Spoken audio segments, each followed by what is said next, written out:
Барлығыңызға сәлем достар, сіздермен Аружан. Менің каналыма қош келдіңіздер. Бүгін біз банафи пай деп аталатын дәмді әрі тез дайын болатын пирог пісіреміз. Құрамын астына описание бөліміне жазып қалдыратын боламын. Видеоны міндетті түрде соңына дейін қараңыздар. Барлық ингредиенттер бөлме температурасында болуы қажет. Ең алдымен ұнымызды електен өткізіп аламыз.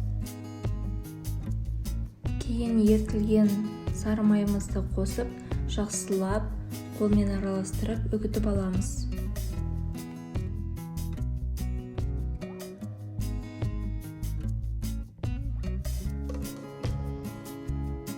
Енді үстіне қант ұнтағы, жұмыртқаның 2 сарыуызын және қопсытқыш қосып жақсылап араластырып қамыр илейміз.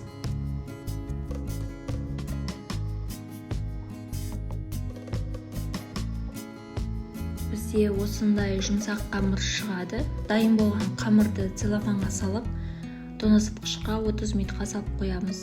30 минуттан кейін қамырды формамызға салып, барлық жағын тегістеп жайып шығамыз.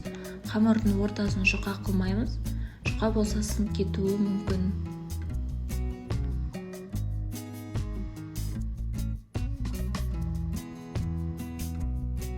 Біздің кожымыз пісіп жатқанда көтеріліп кетпес үшін шанышқымен кожды тесіп шығатын боламыз. Пешті алдын ала 180 градуста қыздырып 15-20 минуттай пісіреміз. Ал оған дейін пирогтың начинкасын дайындайтын боламыз. Ол үшін бананды турап дайындап қоямыз. Біздің кожымыз қызарып пісіп шықты. Міндетті түрде суытып алыңыздар. Ал енді вареный сгущенканы барлық жағына бірдей етіп теп-тегіс қылдырып жағып шығамыз. Үстіне турап алған банандарымызды қойып шығамыз.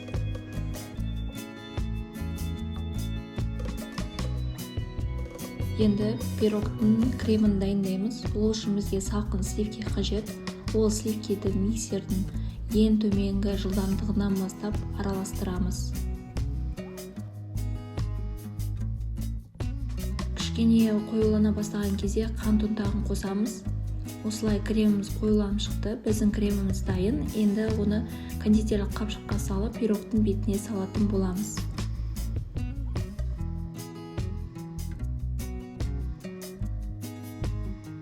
Міндетті түрде ұшын қайшымен кесіп тастап, тура осы видеодағындай кремді пирогтың бетіне салып шығатын боламыз. Біздің пирогымыз дайын болды. Енді үстіне қалауынша әсемдесеңіз болады. Мен какао ұнтағын сеуіп шықтым.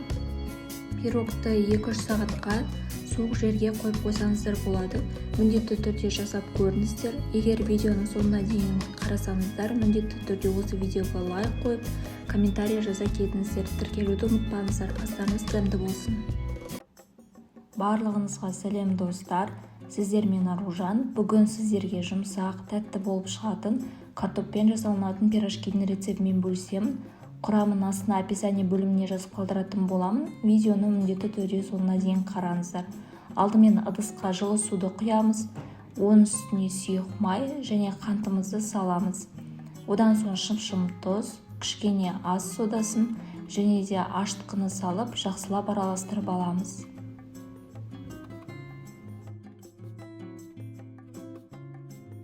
Кейін 15 минутқа ыдысымызды жылы жерге қойып қоятын боламыз.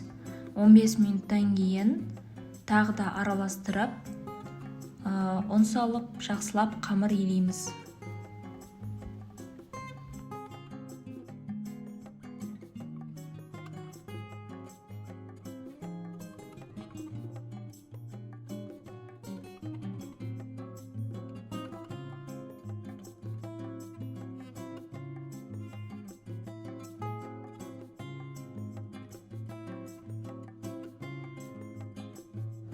Қамыр жұмсақ болу үшін кішкене сұйық май қосып, осылай қамырды илеп аламыз. Сол кезде қамырымыз қолға жабыспай, жақсы болып көтерілетін болады.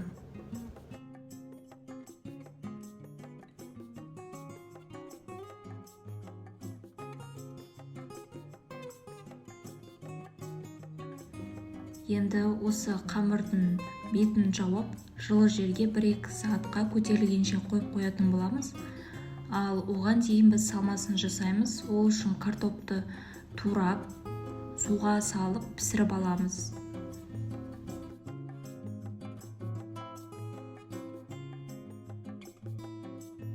Піскеннен кейін картопты езіп аламыз. Дәміне қарай тұз, бұрыш қосып, жақсылап араластырамыз. Бізде қамыр керемет болып көтерілді.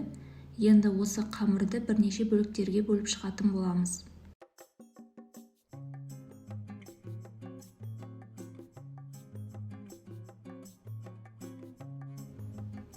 Енді әрқайсысын алып, видеода көрсетілгендей жайып, ішіне салмасын салып, осылай видеода көрсетілгендей орап шығатын боламыз.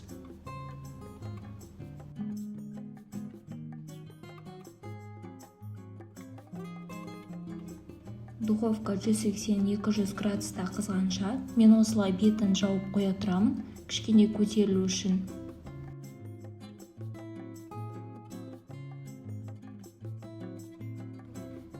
Кейін жұмыртқаны бір ыдыста араластырып, осылай жағып шығатын боламыз.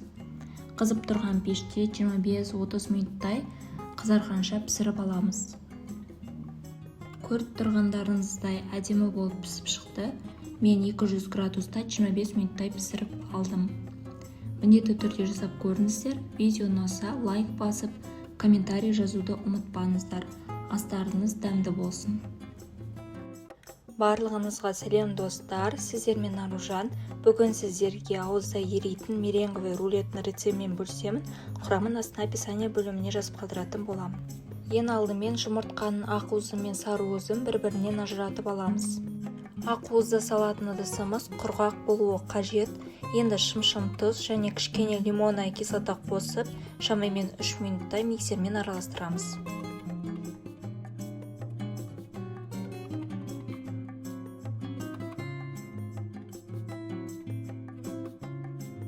Кейін аз-аздан қантты қосып отырып, миксермен көпіргенше араластырамыз.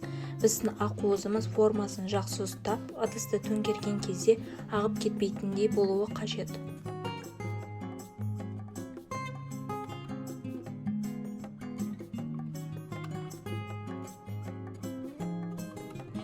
Меренгамыз тура осы видеода көрсетілгендей болуы қажет. Сол кезде араластыруды тоқтатасыздар. Одан кейін крахмалды қосып, 1 минуттай тағы да кішкене араластырасыздар, көп араластырып қажет емес.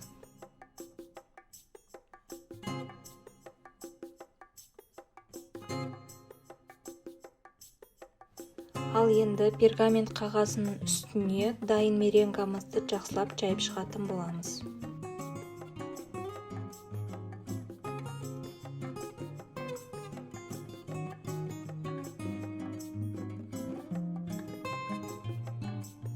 Пешті 150 градуста қыздырып, 30 минуттай пісіріп аламыз. Ал енді крем дайындау үшін бізге салқын сливки қажет. Міндетті түрде 35 болмаса 33% болуы керек. Салқын сливкиді миксердің жай жылдамдығынан бастап осылай миксерлейміз. Қоюлана бастаған кезде қант ұнтағын саламыз. Менің сливкиім 33% болғандықтан мен қоюлану үшін загуститель қосамын. Ал енді пісіп шыққан меренганың үстіне пергамент қағазын жайып, видеода көрсетілгендей аударып аламыз. Кейін пергаментті алып тастап, меренгамызды 5 минуттай суытып аламыз. 5 минуттан кейін кремді меренгамыздың үстіне бір келкі қылдырып жағып шығамыз. Мен рулетіміз дәмді болуы үшін малина қостым. Бұл міндетті емес, ештеңе қоспасаңыздар да болады. Ал енді рулетті орап бастаймыз. Дәл видеода көрсетілгендей жасасаңыздар болады.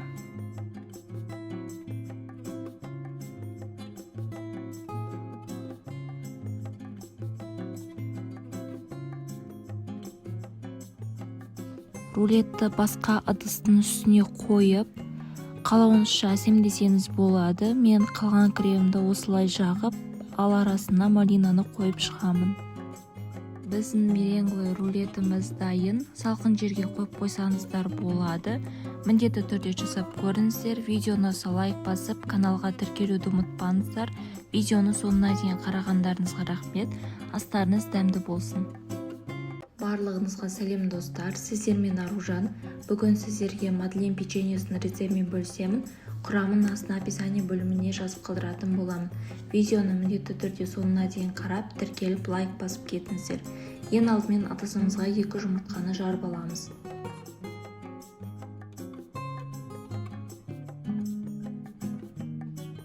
Енді үстіне қант салып, жақсылап араластырып аламыз.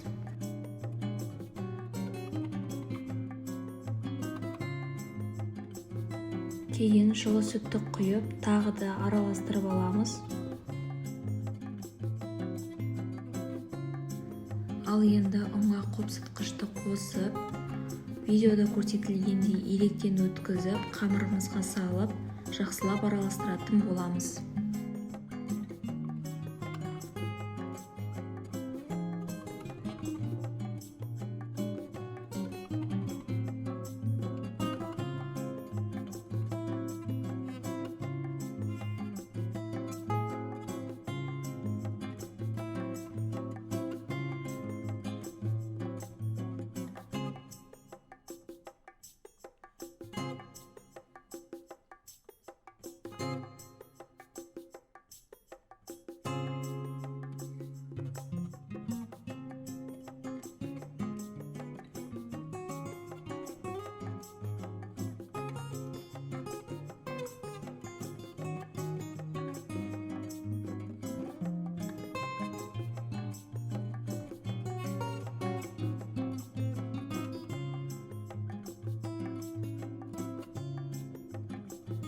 Ал енді қамырымызға ерітілген сары майды қосып, жақсылап араластырып аламыз.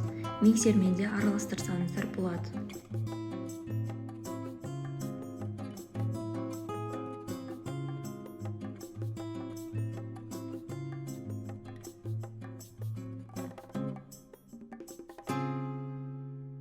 Біздің қамырымыз осындай сұйық болуы тиіс. Мен ыңғайлы болу үшін қамырды кондитерлік қапшыққа құйып аламын. Ол үшін кондитерлік қапшықты осылай дайындап аламыз.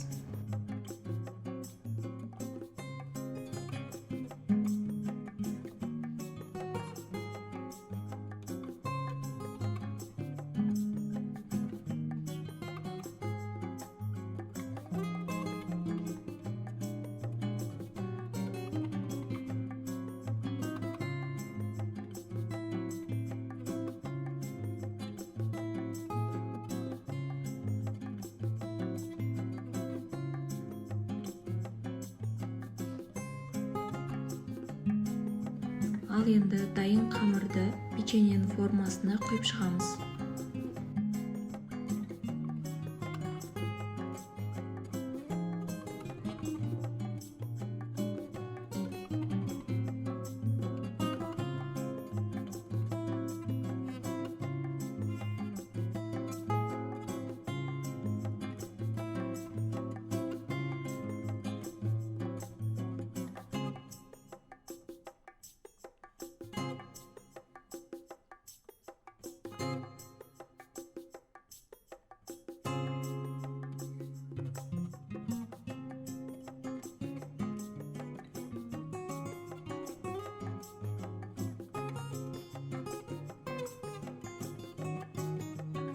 Пешті 180 градуста қыздырып, 20 минуттай қызарғанша пісіріп аламыз.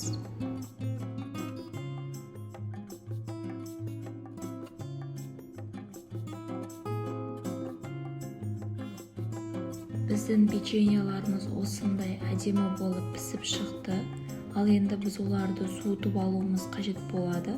Ол үшін мен осы печеньеларды басқа ыдысқа ауыстырып аламын.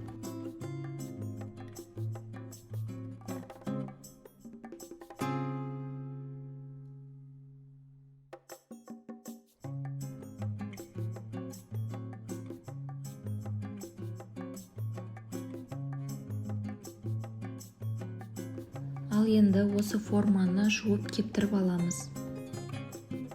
Формамызды тазалап алғаннан кейін осылай 2 шоколадты дайындап аламыз. Ол үшін мен 2 түрлі шоколадты ертіп алдым.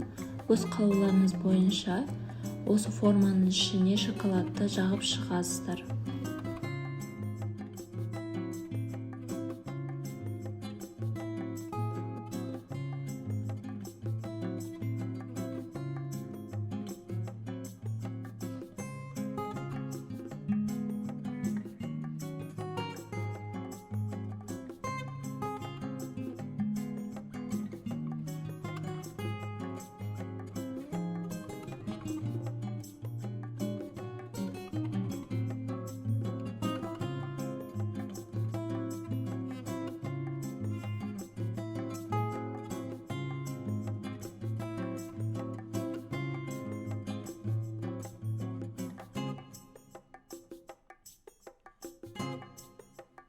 Жағып болғаннан кейін печеньеларды осы формаға видеода көрсетілгенде қойып шығамыз.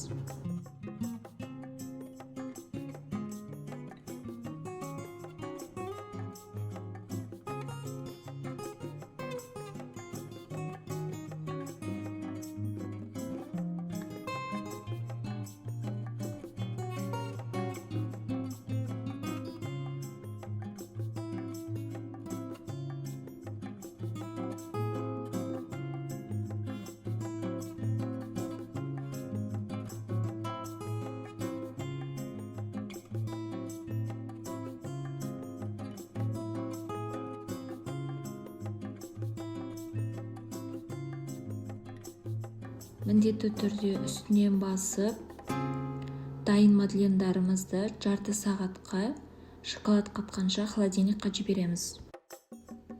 Біздің мадлен печеньеларымыз дайын, енді формасынан босатып аламыз.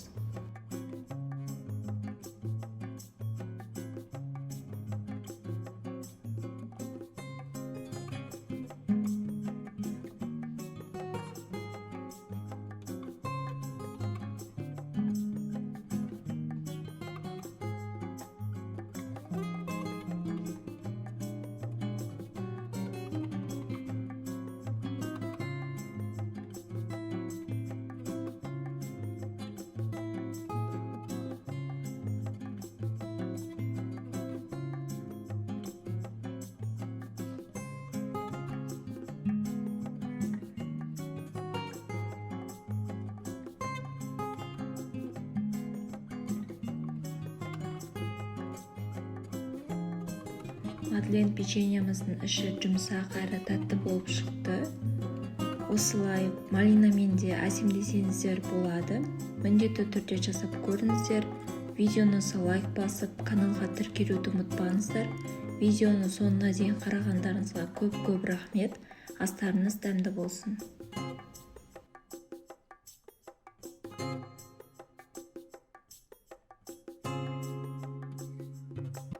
Барлығыңызға сәлем достар, сіздермен Аружан. Бүгін сіздерге творожный пирогтың рецептімен бөлісемін. Құрамын астына описание бөліміне жазып қалдыратын боламын. Видеоны міндетті түрде соңына дейін қарап, тіркеліп, лайк басып кетіңіздер. Ең алдымен електен өткізілген ұнға 1 шай қасық қосытқыш қосып, ыдысымызға салып аламыз. Үстіне қант қосамыз және де шым-шым тұз қосып, қасықпен араластырып аламыз.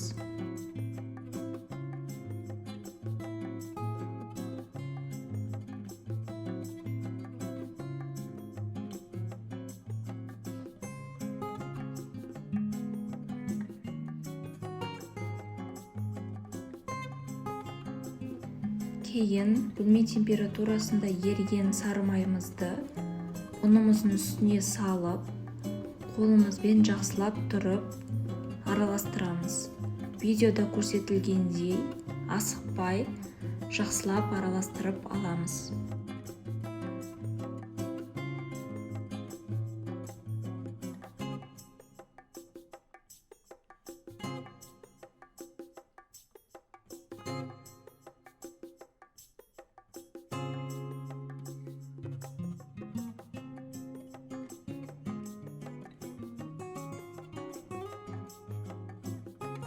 Видеода көріп тұрғандарыңыздай, бізде осындай үгітілмелі қамыр шығуы керек.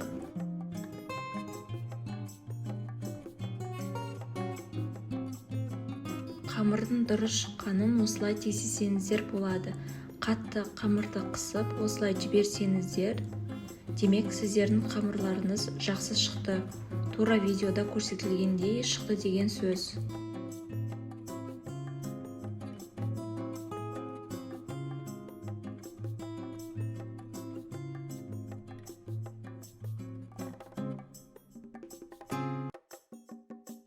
Ал енді біз пирогтың салмасын дайындаймыз.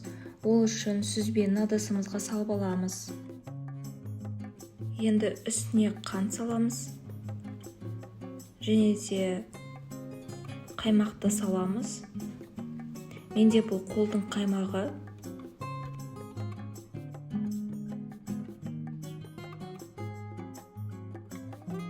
Және бір дана жұмыртқамызды қосып, жақсылап қасықпен араластырып аламыз. Блендермен де араластырып езіп алсаңыздар болады.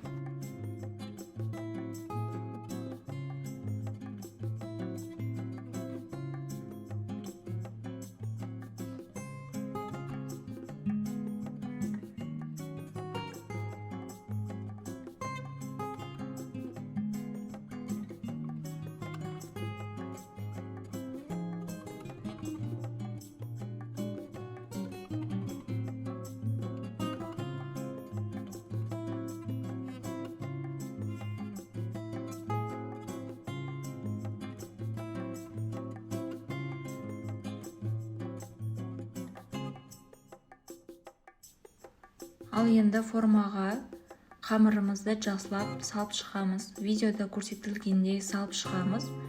Қалған бөлігін пирогтың бетін әсемдеуге қалдырып қоямыз. Яғни біз қамырымызды екіге бөлеміз.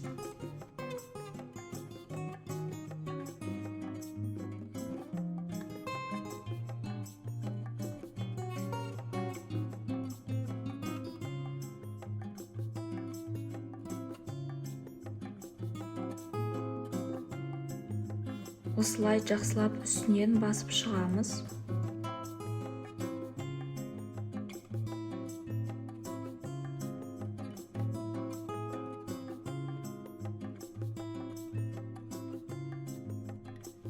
Ал енді салманы пирогтың бетіне салып шығамыз.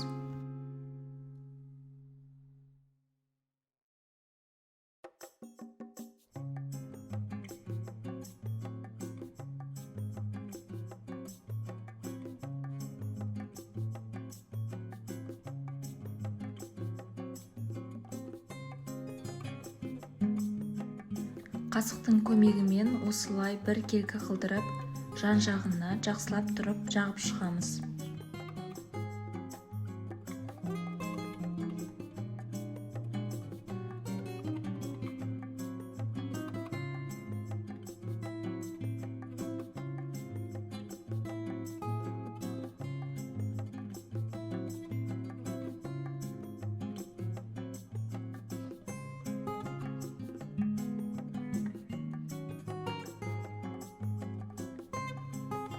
Ал енді жаңағы қалдырған қамырымызды пирогтың бетіне жақсылап сеуіп шығамыз. Барлық жағына жететіндей қылдырып, жақсылап сеуіп шығуымыз қажет.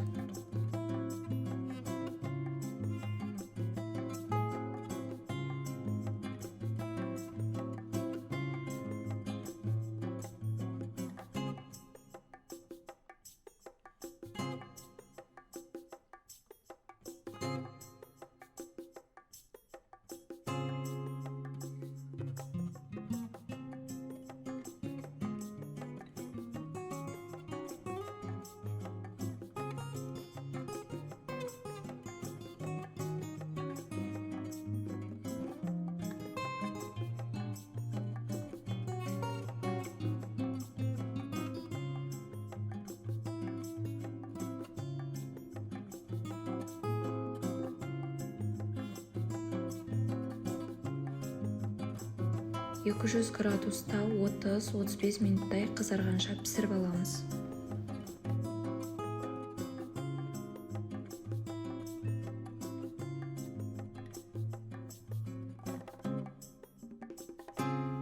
Біздің пирогымыз осылай қызарып пісіп шықты. Дәмі өте керемет. Міндетті түрде жасап көріңіздер. Видео ұнаса лайк басып, каналға тіркелуді ұмытпаңыздар. Видеоны соңына дейін қарағандарыңызға рахмет. Астарыңыз дәмді болсын.